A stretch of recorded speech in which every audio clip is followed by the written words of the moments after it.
ഒരുപാട് മധുവത്തൊക്കെ കഴിച്ചിട്ടുണ്ടെങ്കിലും ഇവിടുത്തെ ഒരു മധുവത്ത് ഒരു പ്രാവശ്യമെങ്കിലും ട്രൈ ആണെന്ന് കുറെ വിചാരിക്കുന്നത്. അങ്ങനെ ഈ സ്പോട്ടിലേക്ക് എത്തിപ്പെട്ടത് സൗദിയിലേനി ഇവിടെ ആയിട്ടിപ്പോ ഒരു വർഷം ആയിക്കൊണ്ടിരിക്കുകയാണ്. നല്ല സ്മൂത്ത് ആയിട്ടുള്ള ചിക്കന് ബീഫും ഒക്കെ കൊടുക്കുന്നത്. മട്ടൻ ഞങ്ങൾ ഓർഡറിലാണ് ചെയ്യുന്നത്.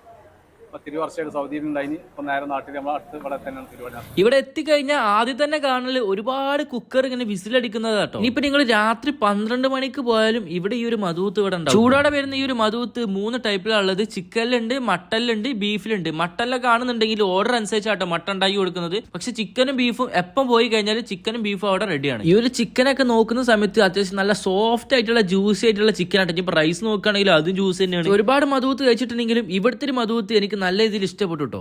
അടിപൊളി, ഒന്നും പറയല്ല. വന്ന് കഴിച്ചോ. ഇനി നിങ്ങൾ അരീക്കോട് ഭാഗത്തുകൂടെ ഒക്കെ പോകുന്നുണ്ടെങ്കിൽ മസ്റ്റായിട്ട് ഇവിടെ കയറി ഒന്ന് കഴിച്ചു നോക്കുക. സംഭവം അടിപൊളിയാണ്. അപ്പൊ കറക്റ്റ് അറേബ്യ മധുവത്തിന്റെ ലൊക്കേഷൻ വരുന്നത് അരീക്കോട് സൗത്ത് പുത്തലത്താട്ടോ. By from stories of Shanim.